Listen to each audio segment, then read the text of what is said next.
Peace and Black Power family. Harlem educator, author, and activist, the Black Liberation Coach, Brother Ajay Taimba. I just want to take a few moments to welcome you to Harlem Liberation School's YouTube channel. Harlem Liberation School was started in 2016 by myself and my queen, and we basically saw that there was a lack of foundational black political education going on in Harlem. We're not going to get up from under white supremacy without knowing how oppression works, how it affects and impacts in our community, the ways in which we internalize our own oppression and engage in self-defeating behavior and thinking, and our socio-political movements and our very important individuals and organizations throughout our history who played a leading role in fighting against and resisting and disrupting white supremacy.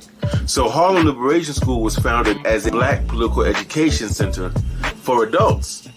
Because education is not just relegated to children. Adults need education. It's those of us adults who maybe when we were kids did not get that foundational Africana studies of black political education. The things we need to know to be free and to fight effectively for our liberation. And so that's what we're here to do. We hope that you will come through, check us out, look at our videos, like them, comment on them, and share them. Peace and Black Power.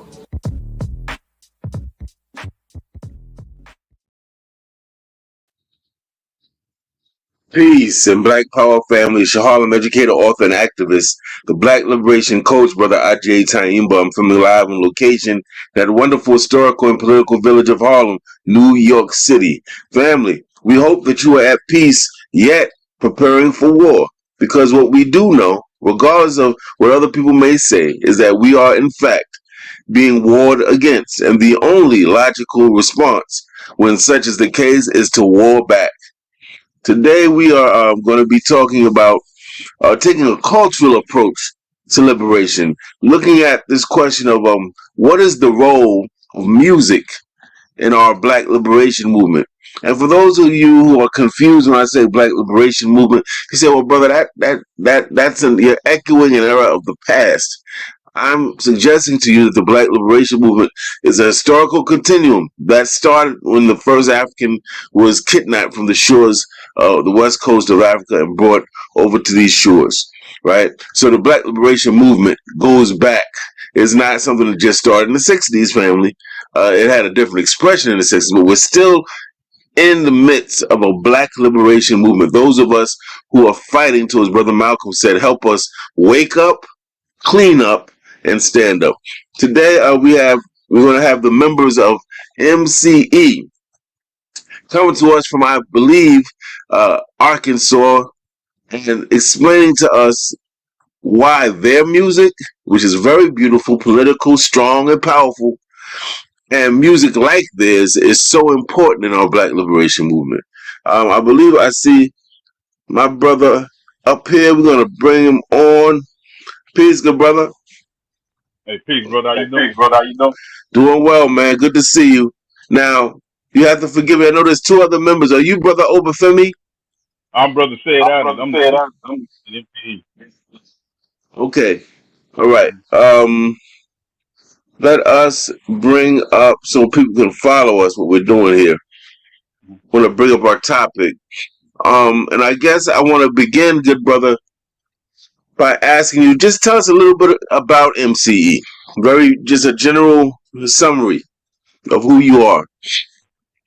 Well, in the general summary, MCE is a machine that works together for music to encouraging for the Black forefront, giving them a positive outlook on it rather than rather negative. Okay, and I always like to ask our guests that come on, what are some of the important people or experiences that led you into political consciousness, Black political consciousness? Well, my case, man, I was raised in Chicago. In Arkansas. So I went to a school called Simmons, and I met a teacher there, and Mr. Butler, and he was giving me like on black rights. You know, he came up during the time where they were getting chased by white people. So just taking that and just looking at my surroundings in Chicago to see why the gang, and were always in the forefront and why we were involved in that made me question, you know, what was going on. So I'm not gonna say I was fully immersed in my blackness during that time when my music really played a part in it and I had to, and that question just kept ringing in me, I got, why are we getting the circumstance that we're in? And a lot of things put us there, supposed to be up there, supposed to be white supremacy has, but they use tools to keep us. The music was one of them. And so I said, why don't I do something different with my music, what I'm saying, you know what I'm saying, than the status quo, what already we've been raised. Right. Okay. And how exactly describe for us the process of how MCE formed in the first place? Well, MCU formed with me and my brother-in-law, who's a singer. We ended up recording, doing some recording. I found my brother Obafemi. I was brought to him because he was the beat maker.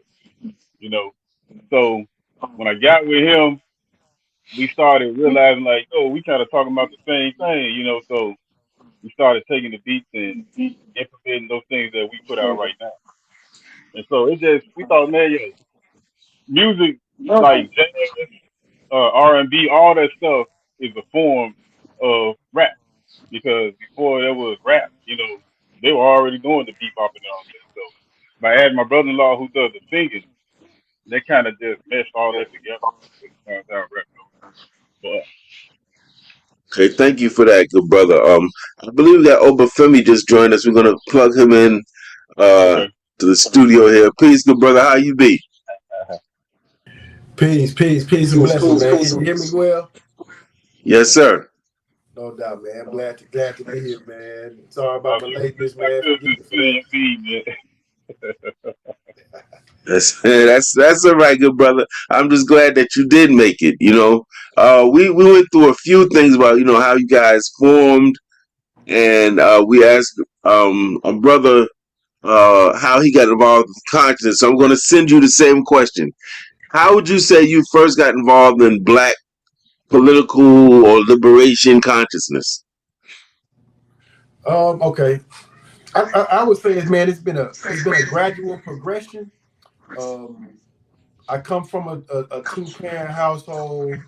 I got a lot of, I would say, foundational information. So I was exposed to stuff about the civil rights movements, the Black Panther Party, um, things of that nature.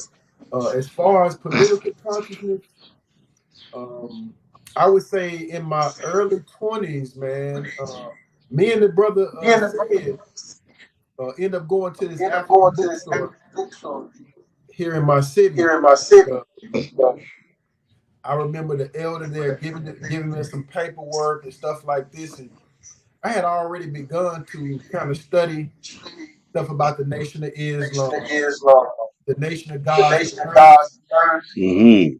and they just kind of led into my journey. So when I went into this bookstore, I remember the brother said bought this book called African Holistic Health by Dr. Layla Africa, and I was flipping through it while we was leaving the store, and I'm like, man, I got to get a copy of this book for myself, man. And so that's in a nutshell, that's something that led me on this journey of knowledge itself, or just learning more about who I am, where do I come from, who my people are, what we've accomplished, and things like that.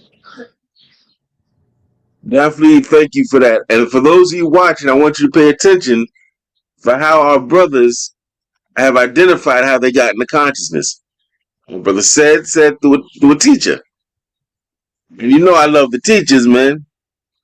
Some of the most underrated yet most important and noble and revolutionary workers in our Black Liberation movement. And then our brother Obafemi comes on and he says, what? How did he get involved?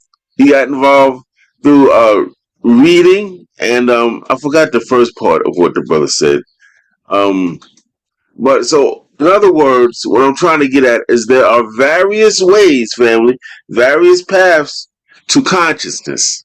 And we don't say one is better than the other. Some people got the consciousness through prison, Yeah. right?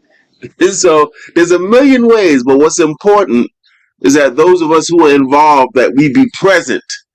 Because through us just being in that school, being in that after school program, being in that prison, being on the sports team, being coaches and whatever, being involved in our community, we become, you might say, vessels or vehicles through which our people are become conscious. So that's I always like to ask that question. I want to take a quick pause, go to our comments.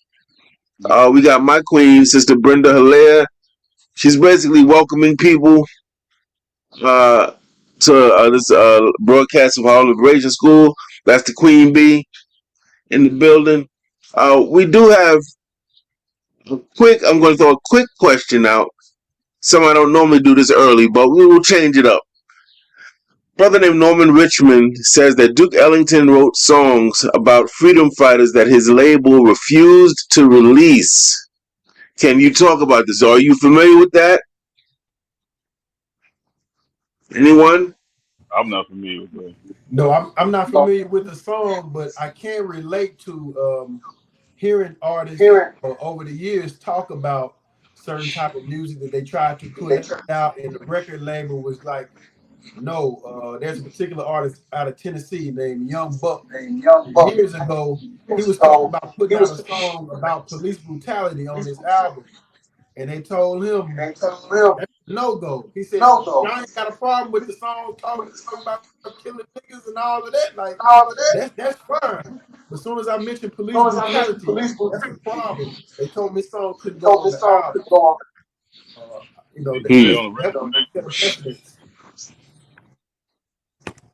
Yeah, that's interesting. It makes me, Brother Norman, thank you for the question. I don't think we're aware of that specific Yeah. incident, but I think we all can approach that in a different way. It reminds me of one of my very important jugglers, um, who I believe we still need to understand how he really died. Brother Khalid Abdul Muhammad Yeah. told me that during the time when he was interacting with Ice Cube, Ice Cube had left NWA, and he could have gone a number of different directions. Could have kept kind of that gangster hip hop route, but he kind of was going in that consciousness direction. And I remember he told me that Ice Cube had told him that there was a lot of pressure on him to remain in the gangster rap kind of pocket, and that I know Khaled played a big role in him becoming conscious and releasing that type of music. But there we have a lot of anecdotal evidence. I don't think we have too much actual, evidence like a letter or a video of somebody, a music executive admitting this. But we have a lot of anecdotal evidence from our musicians that say, yeah, they were pressured or they were given contracts were given or revoked Yeah. based on somebody's proximity to foolishness or their proximity to consciousness. So I think that's real. Thank you for that, Brother Norman. That's an excellent question. Excellent question. Now, let me ask you this. I looked at many of your videos, and I mean, really was feeling the music. What I'm curious to know is it seemed to me that you all come from a black nationalist and or pan-African point of view. Is that accurate? What would you say is your political ideology? Yeah. Yeah. Um, okay, so I would say um, black nationalism. I would say inform my consciousness first. Just Yeah. studying about the principles of the Nation of Islam was a great black religious nationalism. Um, but later on, learning about Marcus Garvey, the UNIA, uh, really helped to expound my understanding.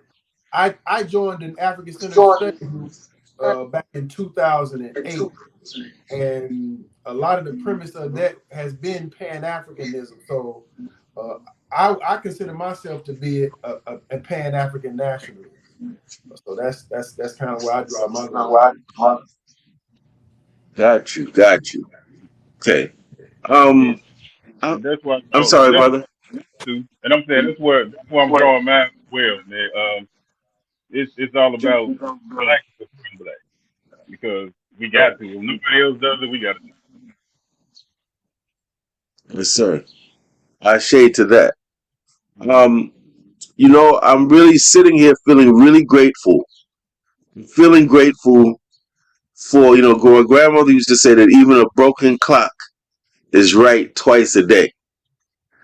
And the white man who represents a sort of demonic, destructive, divisive uh, energy in our existence still gives some things that we can use to our benefit. And one of them is this internet. I'm really grateful that we're able to have this type of dialogue being so geographically far away. I'm in Harlem in New York, you guys are in Arkansas, but yet we're able to have this very important dialogue. And I think there's a lot of excitement in the community from people who wanted to hear this particular discussion. Artists, poets, musicians, singers, hip hop artists are all want to remind us that they are not to be lumped up into the category with the hip hop that we believe is reactionary. That they, in fact, are bringing messages of that are life giving and life sustaining, that are pointing us toward nation building and building our own institutions and sort of nationalist concepts. Now, we just celebrated Brother Malcolm's 98th birthday. And I know obviously in Harlem in New York, he's big all over the world, but obviously because he was working in Harlem for a lot of his existence in the nation. Harlem has and he's buried. He and Sister Dr. Betty Shabazz are buried basically in a cemetery in Yonkers. It's a big annual thing we do. People come from all over the country. We go to the gravesite. We have prayer. We play music. We have guest speakers. So we had Leonard Jeffries and his wife was in the building.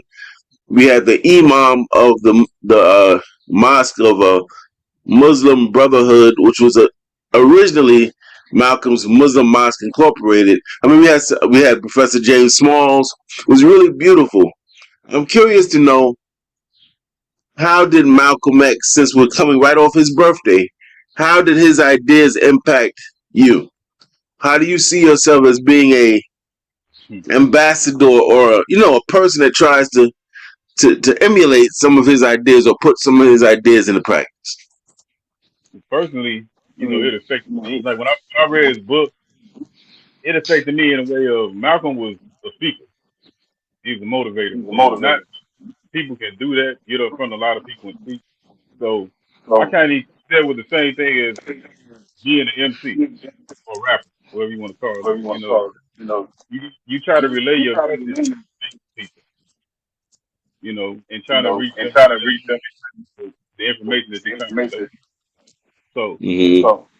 it was a big move for me to read his book and understand who he was and some of the things he sat on panels and talked to white men with no fear Yes, sir. and relayed his message the way he wanted to relate it and relate it in a way where intellectually you can understand it.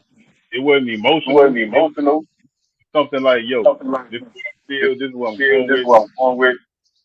You got no choice but to accept it. Yes, sir. Thank you, brother. Obafemi, do you want to add on to that? Yeah, definitely. I'm born in '79, so I lived through the time period where Spike Lee's movie about Malcolm X came out, and you had a time period of hip hop that was promoting a lot about African culture, black culture, things like this. So seeing the Malcolm X having birth as a youngster helped to instill some pride in me. So when the movie came out, it was like an eye opener because we were force fed, especially being in Arkansas, like Martin Luther King, and not to take anything away from Dr. King, but everybody everybody didn't groove with Martin Luther King like they want us to. Some of us had different opinions of like, Malcolm was right. A lot of what Malcolm said and represented resonated with so many of us. So I got a chance. When I went to the military at 17, I got stationed in South Korea and got in trouble and stuff like that. So I went to the military library and found the autobiography of Malcolm X. Like something led me to that book, and just reading about his life story for me was transformative. Like, it helped to transform my consciousness at 18 years old. So I learned how to carry myself a little bit differently due to reading and learning about his life story. It's just been an inspiration for me, and continuing to learn about Malcolm's life and the work that he did. So Malcolm has definitely been influential on my path. Yes, sir. And anybody who watches the show is familiar with me, knows my story. I'm not even going to get into that to be redundant about it. But I will say that Brother Malcolm really deeply impacted my father, who actually got to be in Harlem and witness him speak live. That had to have been mind blowing, and relayed all of these principles to me. So I credit my father and Brother Malcolm with start me on my path, because I was getting this information in the house as early as I could remember. My father had me doing Black Power salutes and saying some of Malcolm's quotes. So Malcolm is just one of those rare spirits that maybe comes along every, I don't know, 100 or so years, like a Garvey, who just so captivated the Black world, man, and just touched so many people. You could talk to 1,000,000 Black people, and 1,000,000 Black people will tell you, "Oh yeah, I read Philosophy of Opinions of Marcus Garvey, and that set me on fire." Or I read the autobiography of Malcolm X, and that set me on fire. So I just give a lot of love and respect to brothers and sisters like them that just have so much, that just resonate so greatly to us. Something about them, how they get down, their intellect, how they explain things. Just, I think it really touches us as a community. I wanted to know, now getting to the heart of this particular broadcast, what would you say is the role of music in our Black liberation movement? And is there a role for music in the Black liberation movement? Definitely. Music. So music. We Black people are music. Like, we talk with a rhythm. We walk with a rhythm. Like, like we the heartbeat of the world. You understand what I'm saying? Like, music has a place in our life like no other people. We've given birth to it. They classify them as genres.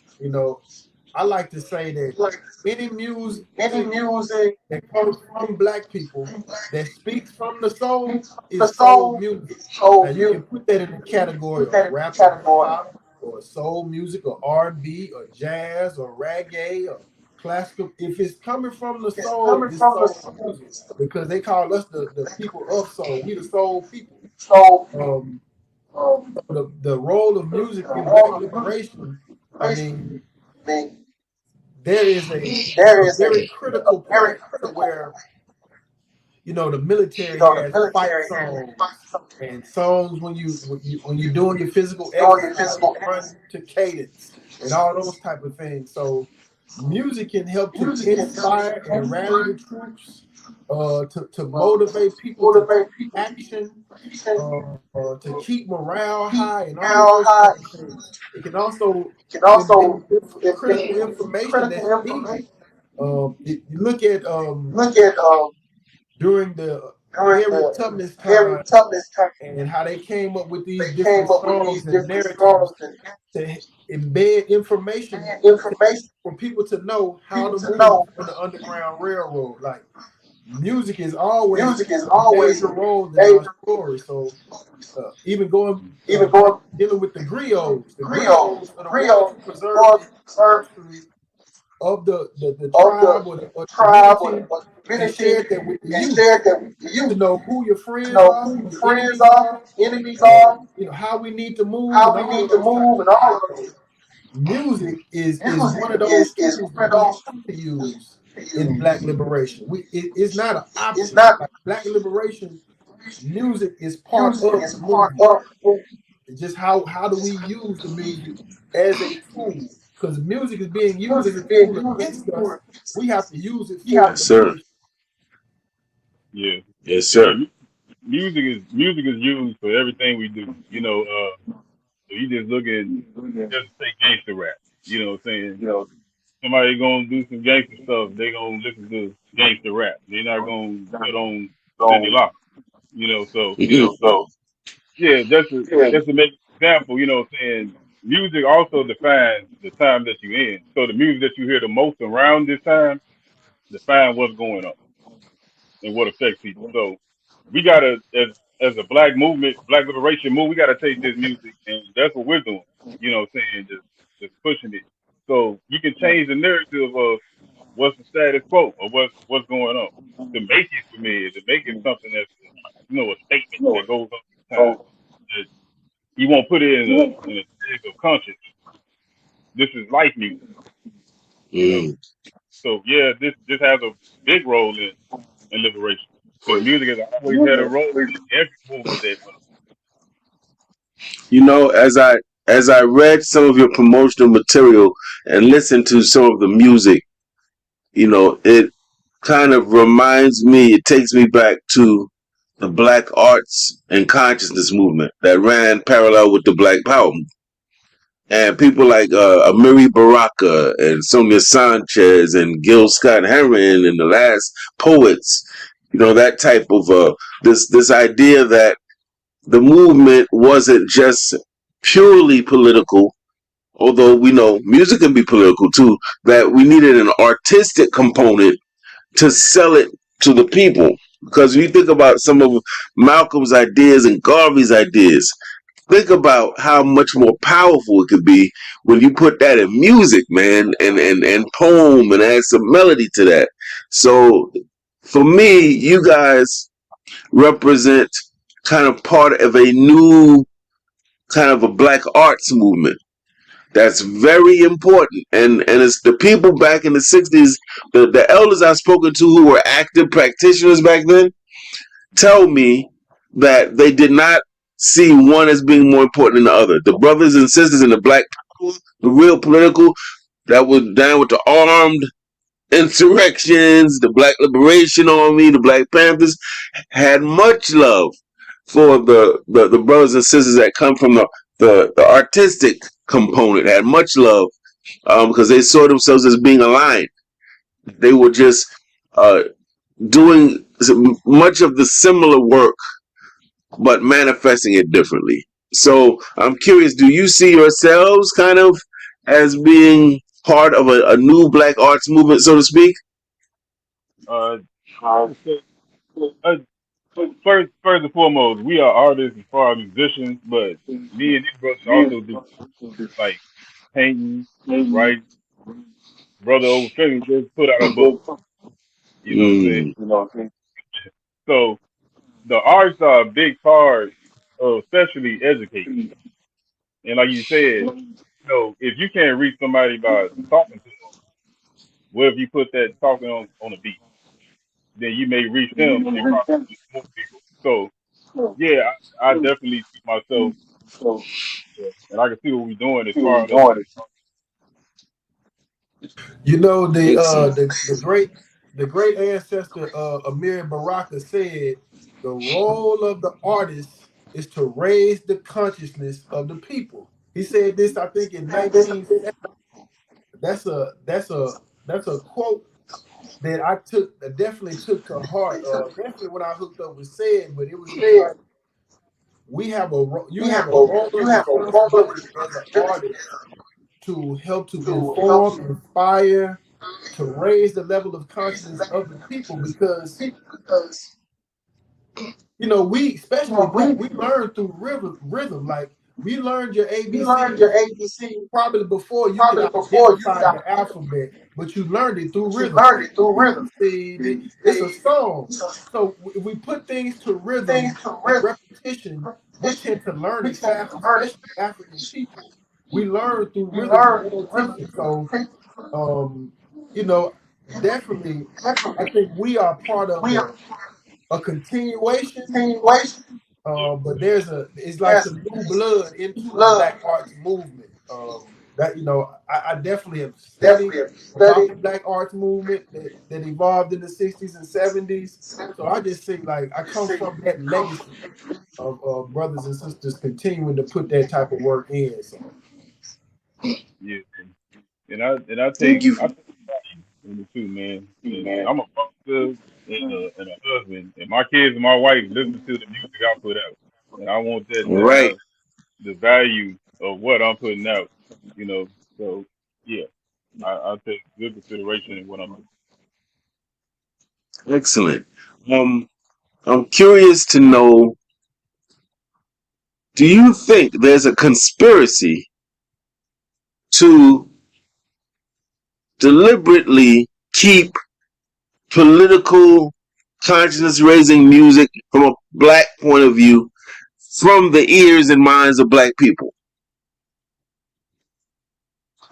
I think we all know the answer to that, but we don't know who's watching. People at different levels of consciousness, so we got to hit it. We got to teach. Do you think there's a conspiracy in that regard? so conspiracy means there's a plan that has some steps to it and all of that type of stuff. So I'm pretty sure that there's been deliberate efforts and planning to separate the type of music that we do from mainstream media outlets. So like the days in the late '80s and '90s when you had groups like Public Enemy, X Clan, things of that nature, the Jungle Brothers, Brand Nubian. They got mainstream airplay. You can hear it on the radio. You see it on the major magazines, things like this. By time it hit early '90s, like the riots out in LA, when people hit with a death certificate, they said, you know what, we can't put no more of that type of music on the radio. So we ain't really heard nothing conscious on the radio to that date outside of maybe Dead Prez in the late '90s. They canceled that, and like, and I tell my children, I said, do you think it's an accident that you don't hear the type of music I do on the radio? Like none. Like it don't matter if you in New York, if you in Arkansas, if you in LA, if you in Florida, if you in Chicago. It don't matter where you go in this country, you'll not hear this music on mainstream platforms. I said that's not an accident. That's deliberate. Yeah, That's they right. knew we were poor and struggling in the community, and they knew that some of us fight for the money. So that was in their plan to get this type of music over and over again. Yes, sir.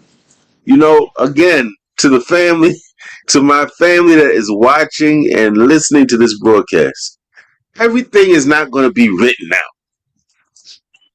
Right? Everything is not going to be with the plane, with the huge sign. There's a conspiracy, and it's not. It's up to us to be able to cognitively watch, listen, observe, based on what we know about our enemies, right, and how they respond to us, and put it together. So I have never read a document that straight up said from any music company, "Oh, we're going to suppress." No, but we know from the stories of musicians and artists, right? And we can just listen to the radio. The brother referenced the '80s, the '90s. That's a period that I was very fond of. I was a young hip hop MC, had my own little group in Harlem. And I remember on the radio you heard Slick Rick, Brand Nubian, Poor Righteous Teachers, Public Enemy. Yeah, Go on and on. Now, some of that hip hop wasn't the most political. And some of it was completely political, but there was balance. And even the music that wasn't overtly political wasn't necessarily ugly. You had Dougie Fresh. Dougie Fresh wasn't hurting nobody. He was talking about having fun, right? Or Slick Rick. It seems to me that if you look at COINTELPRO, those aims they had, Mhm. prevent the rise of the Black Messiah, make sure they don't get to the youth, right? Make sure that we portray them as being we attack the credibility of these black nationalists. It seems to me if they did a new one today, it would say squash any artistic representation that suggests militancy that's Pan-African or black nationalist, because they know that that's one of the main conduits to consciousness. And if you look at every movement, the civil rights movement had what the freedom singers Mhm. from worked with SNCC, of which Fannie Lou Hamer was a member. You had Sweet Honey in the Rock comes from that experience, right? And I know when we were taking over Syracuse University in '88, we were playing Fight the Power as Yeah. we were marching up to the campus, right? You look at these movements, they all have this music that becomes one with the movement, that inspires people, kind of refocuses them, centers them on what the issues are. So it would seem to me if we had a COINTELPRO document today, one of the things would be uh, uh, not only to suppress the music, but to reward music that is reactionary, that's promoting violence. It's something when I can turn on the music, I can hear about oral sex, rape, tying up somebody's daughter in the basement, and all types of craziness, selling drugs, nigga, nigga, nigga, nigga, nigga. I can hear that any time of the day. But I can't hear Africa. I can't hear about our leaders, the platform of the Black Panther Party, Republican New Africa. I don't hear any of that ever. You can't hear So about black. it's like that imbalance. It's like, wow, there's no balance. It's all about, killing somebody, and usually it ain't nobody that represents an enemy. It's usually other black people, if we can be honest about it, Yeah. right? Nothing about education. It's just all the same. And as a matter of fact, they're starting to sound the same. Starting I to hear sound. I, I hear one young lady, oh, that's scissor. No, the student said, no, that's not scissor. That's they sound all alike. What that has to be something that's Yeah. deliberate. That can't be accidental. That's I deliberate. You I, know? I call it yeah, I tell my sons, I say, they done homogenized everything. So, back in the day you had the different regions. So I heard stuff from California, Los Angeles, like you could tell that music came from there. When we Yeah. heard music from New York, like it had a certain sound. Like you kind of got a chance to go into that world. When I heard music from Florida, it sounded a certain way. Now it's like it's all one homogenized package. The brother from Arrested Development speech, he called it the nigga film. It's the Mm. same image, it's the same content, no matter coast to coast, north or south, east or west. It's the same thing over and over and over again.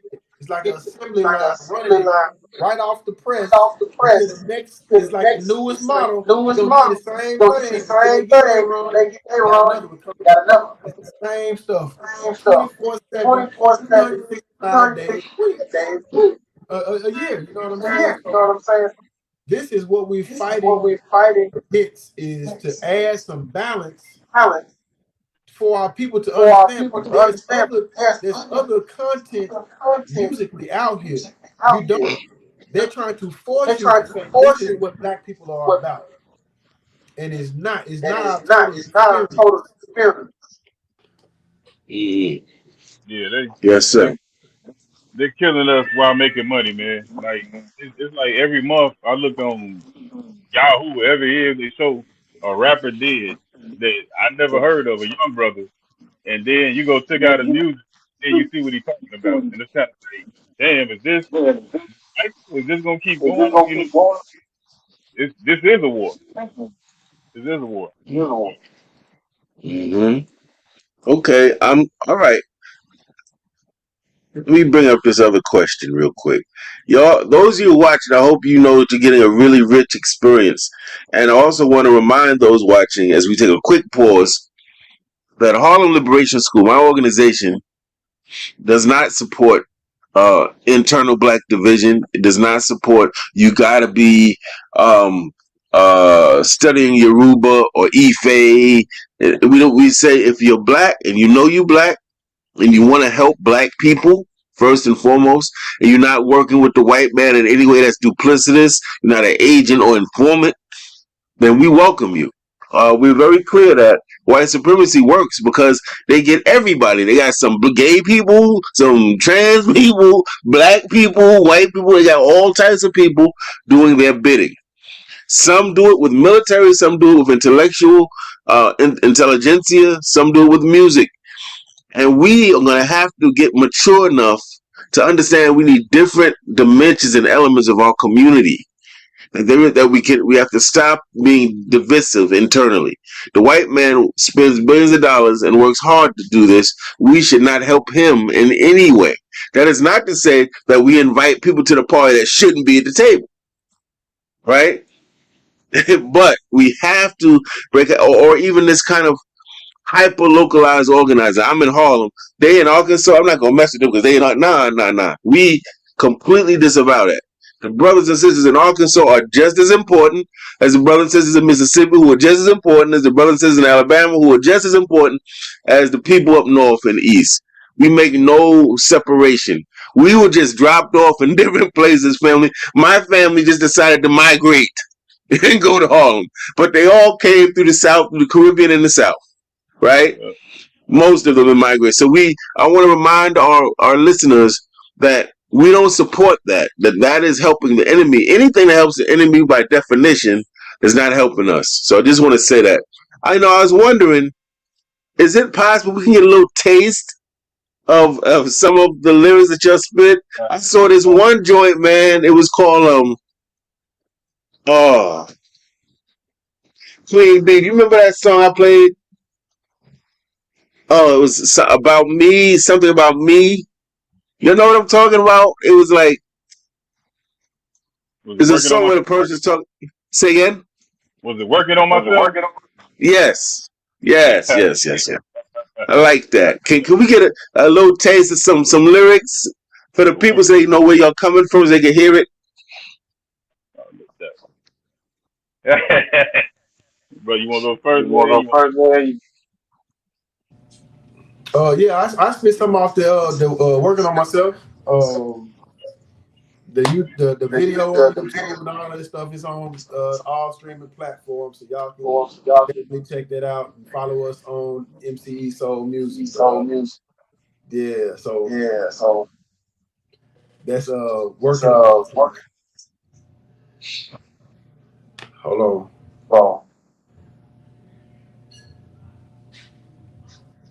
All right, I'm gonna spit this verse from I just dropped this single.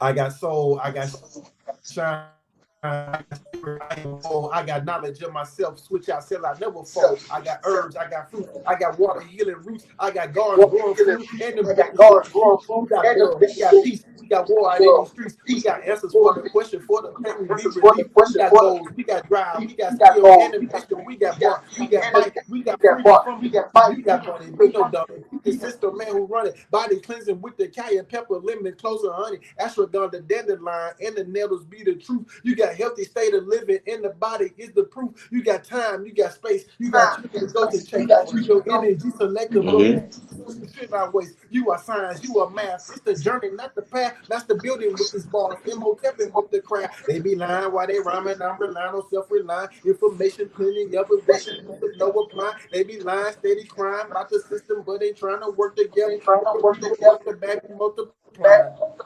Oh, that's all I'm gonna give you on this one, though. Spitting them bars, yes sir. I hear that. Spitting them fiery bars, and that's what. And that speaks to the youth, man. Sometimes the older folk don't get it. maybe if I wasn't a hip hop MC, maybe I wouldn't get it. But Yeah. the youth get it. You know what I'm saying? They get it, man. Mm, that's beautiful, beautiful. The Queen says she loves that song. Yeah, I think she's referring to the Working on Myself. You know, Oh, like I was like, man, I'm listening to your playlist, right? I'm like, I can work out to that one. oh yeah. I can get lovey dovey with the Queen of that one. Oh yeah. Yeah. I can study to this one. This is really, that's really useful, very useful. Appreciate that. We I'm appreciate that. curious. Say again. I said we appreciate you saying that. Oh, no doubt. Yeah. Now, how do we? I think we would all agree that we need more music like yours, conscious political music, in the radio stations, in people's iPod, whatever, in their playlists. How do we go about getting more politically conscious music circulating and listened to in our communities? I think doing this right here is part of it, man. You know, I set out this year and I told Sid, I said, man, we need to do like a podcast tour. Like we got brothers and sisters in the community that I would say ideologically align with what we do musically. And so I wanted to come on platforms and share. I'm like, our people are wanting better music, but the artist community, we don't really have the platform. You know what I'm Yeah. saying? So outside of us performing at different events and things like this, we don't really have we don't have a mainstream. And so I'm like, we have to create our own mainstream. They own that they own that. And I don't even like to use that because that ain't my mainstream where I get music from. I'm not looking to them to provide the answers for me. You understand what I'm saying? We got to create our own stream, our stream. You know what I'm saying? That's a powerful stream to where artists like ourselves can funnel our music in. They can get the ears of the people. So I mean, we up against $1 million restricted, of course, but we gotta use our creativity and use the platforms that we do have to get access to the people. So the artists have to work with the speakers, the organizers, and things like this. Like we gotta work together. We gotta put it all together as a package. Yes, yes, yes. Yeah. That's why five brothers like you allow us on your platform, man. They said you're gonna use this song for working out and this song for you and your queen. And, that's a start. You know what I'm saying? Mm, that's right. We all play our position, man. I'm one on find out what your lane is. Yeah. Do the best you can, run as hard as you can in that lane. And if everyone plays their position as best they can and remembers to intersect, you can't just stay. When I say stay in your lane, that don't mean don't work with nobody else, you know. Yeah. But so if we can do that, I believe that we will win. I believe that, you know.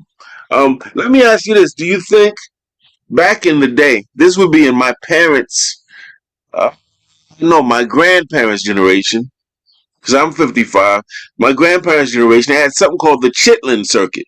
Now, I don't eat swine and I don't eat beef, but that was these little clubs, real little bar lounges and after hour spots, juke joints, and they would have the black entertainers that were prominent in that day would perform. And they would have a route. They would go all the way up north to the west, to the east, and that's how the entertainers made money. That's how they promoted their music.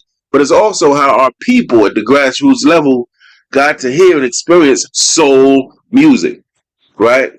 Now, of course, with integration and the white man finally admitting, oh, that music is beautiful. We got to sell some of that and get some money from it. We kind of lost that. Do you think that maybe we should think about reinstituting, let's call it a yam circuit, where we have a route. We go, and these artists can go, poets, singers, musicians can go through these particular spots. Don't have to be the biggest spots. Don't have to be the prettiest spots, but it gives them exposure, gives them some bread so they can maintain their families. and exposes and promotes their music and provides a valuable service to the community. What do you think about that? I think that'll be very valuable. You know, like you said, the children's circuit, man. A lot of artists like Ray Charles, Clark Terry, Miles, Quincy Jones. A lot of them came through that, children's circuit. So, and people got exposed to different type of sound in different areas. Because jazz and blues is different in Chicago compared to Memphis and Arkansas and other places. So, I think that would definitely be a thing that can be used. Like in Little Rock every year, we got something down here called the RBG Master. So, different artists from different cities come down here to perform in Little Rock, you know, Mm. around the time of Thanksgiving. So you get to see that. But just to see it, move around different parts. So, Yeah, man. And just to add on, like I know this weekend in Arizona, they doing the RBG family weekend out there where you got artists performing. Atlanta has an RBG music fest.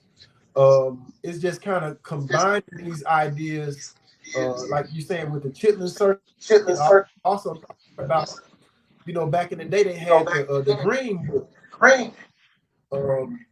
And the Green Book was used to when black people were traveling to know where they could go, where to find black businesses, things like that. So I think combining these concepts, like we got a calendar of like just think about a calendar of black events that's centered around the culture, and you got artists that maybe could be registered with this, be moving around through this circle, a network. So you're not searching for entertainment. The artists are here. You know what I'm saying? It's just this connection from, hey, if I'm right here in Arkansas and we ain't really got no event, we can't really do too much work because the culture ain't here. We gotta move around. You know what I'm saying? So it's a matter of connecting these dots. Okay. Um, I want to make sure that people listening and watching are in a position to support you. So, could you tell us how can people follow you, get your music, purchase music, and support your work? And I'll try to type that up on the screen. Okay. So MCE, you can find us on Facebook, Instagram, YouTube, all at MCE Soul Music. That's SOLMUZIK. Our music is also MUZIK. Yeah, MUZIK. MCE Soul Music. SOLMUZIK. That's on Facebook. Facebook. And what else? Instagram. yeah. YouTube. Our YouTube channel. So all our videos, interviews, our own little podcast we do called Soul Speaks Forum, where we discuss issues amongst ourselves. That's on there. We also, my brother, the third brother of the group, Elect, he created a cartoon series called The Rise of Osiris. That's on there. So there's a number of things like the brother said, like we do music, but we're also artists, like drawing, graphics, the whole nine. We do all of that too. There's no you in the soul music. Yeah, there's no you in the soul. So it's just SOLMUZIK. SOL. Okay, Yeah. let me change that up. Yeah, we like the soul, the sun, soul music. Let me SO. All right, that should be right and exact. Yeah. Yes, sir. Is this right? That's it. Yeah, That's it. That's what's up. And so people watching, this is how you can support the brothers. They hit me up. I like people with initiative. I like people that don't sit and just think that, somebody gonna come free them or or feed them or this and that. They know they got to get up, get out, and get something. And a brother hit me up. I believe it was you, brother, over for me. Hey man, we love you on your platform. Da, da, da. And that's how we got to work. High energy, high confidence, high optimism. If you all want to support them, and I surely hope everyone watching does want to support our good brothers, you can follow or support them at MCE Soul Music, SOLMUZIK, and you through that handle you can find them on Facebook, Instagram, and YouTube. The brothers do painting; they do a number of things. We had a brother, I don't think he's on, who I believe is a vocalist. Correct? Mm-hmm. Yes. They do a lot of stuff artistically, so please check them out and support them and the things they do. If that means you could throw money at them, throw money at them. If that means you can share their videos, share the videos. There's more than one way to contribute, right, and to help. So we do hope those watching will find a way to support our good brothers. Think we have some comments. Esure ENT says we definitely need to connect our podcast and YouTube platforms. Yes, to give the race first ideology maximum exposure. Connect with Sarnetta and the African Diaspora channel. 1 million subscribers. Okay, that's what's up. So that's an idea too. I don't know if you know about the 1 million, the African Diaspora channel, but yeah, and definitely Brother Sarnetta is very popular, very controversial, but very popular too. So yes, Definitely. thank you for that. So we've been just to speak of the race first. We've been organizing with Baba M Hotel for the race first rally. So we've been hosting a race first rally here in Pine Bluff for the past 2 years. So we're doing our third year here in July the 29th. So I'm one of the organizers of the race first rally. Nice. So in other words, you brothers are involved in some level of grassroots, boots on the ground organizing. For sure, definitely. Mm-hmm. Definitely. Excellent. And we are getting ready. We're approaching 2 minutes away from the conclusion of the broadcast. Are there any things, good brothers, that you'd like to say that you did not get the opportunity to say as of yet? I want to say once again, thank you for allowing us on this, podcast. And like you said, we all the way in Pine Bluff, Arkansas. I don't know if people know what the Pine Bluff, Arkansas is, but it's a predominantly black city in Arkansas. But that's where we reside at, and I appreciate the support, man.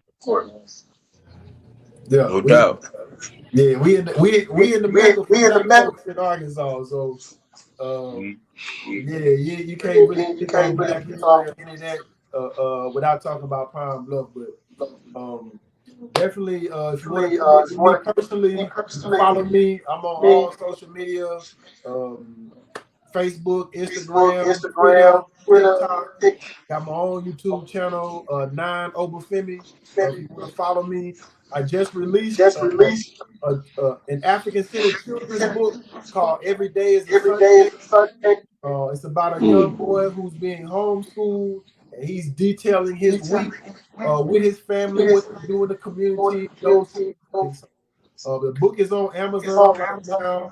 I also have an ebook version of it. We also work with GSC Community Gardens. We've been a community garden organization for 7 years. So we got a mobile farmers market. We bring produce to the community, all organic food to our community. So we really work. We ain't just talking stuff. We actually do work, in the community. So. Listen, man. As we close, I want to just, on behalf of Harlem Liberation School, thank you, brothers. You've been doing a lot of thinking to me, but I want to thank you for having the consciousness to take the theory of nationalism and Pan-Africanism and put it into play in the various ways that you do. We definitely thank you for that. Everybody that does that, you never know who's watching. And you never know who you're affecting, who sees you and hears something you said and may get them from killing themselves. Good brothers may make them say, I need to be real with my lady, make them say, I need to work harder, I need to be more creative. What can I do more to help the community? So those of you that are artists are very important to the community because you inspire, you help people to be creative, you help people to push past their normal limitations. That's the power of art. May help people calm down. They're ready to go do something bad to a brother and they listen to what you say. Oh, I can't do that. So we really thank you for your contribution. And we ask humbly that we stay in touch so that we can find out ways we can work together in larger, more expansive ways, to help more of our people. Right? We want to thank y'all, brothers, man. And next time we got to get the vocalist on here, man. We got to have him giving us some black power vocalization up in here. All right. Thank you, brothers, for all you do, man. Stay in touch with us. Appreciate you, brother. And yeah, we got to see ways to create that yam circuit, fellas, so that we're moving throughout the communities, exposing our people who want that music, because there's a market for that. Where you guys should never have to worry about bills. You should be able to pay through your art. And the community should never have to worry about not hearing this music on the radio because we plug in brothers and sisters like you into their communities to hear it. So we have to really take that very seriously and see how we can make that happen. I'm writing it down, man. That idea, the yam circuit. I'm writing. Yes, please, yes. And as we close, let me say to the brothers and sisters, this past Friday was Brother Malcolm's 98th birthday, family. And Brother Malcolm said to us that we needed a cultural revolution. He also used the expression by any means necessary. Right? So that's telling us that whatever weapon we can use to free our people, educate our people, feed our people, use it. Right? This means that we don't center and privilege what we do over everyone else. We play our position and we humbly say, I'm doing my part. But there's other people who do it differently. There's people who participate in our Black Liberation Movement and they build structures, buildings, nonprofits, militias, black militias to protect all. It manifests in so many ways. And I think we got to thank our good brother Malcolm, man. You got to be a bad man to be dead and yet you start two whole movements. The Black Power movement, the Black Arts and Consciousness movement come directly from the teachings of Malcolm. Young people who were listening to Malcolm, inspired by Malcolm, saw he was cut down too early to do the things he talked about, and they took it upon themselves to carry the mantle for him. If you read all the writings of the US Organization, Republic of New Africa, Black Panther Party, and we can keep going, they all reference themselves as the heirs of Malcolm. They saw themselves as carrying on his work. So we certainly salute our good brother, our ancestor, and we hope that we are bringing him honor and in the best ways we can, carrying on his legacy. Family, we thank you all for watching. We're going to say peace and Black power. And I feel that, family, we are winning. Ultimately, we will win. But it's a process, family. Be patient with the process. But work with a state of urgency while being patient. Thank you for listening, family. Peace and Black power. We'll see you next time. Thank you, MC.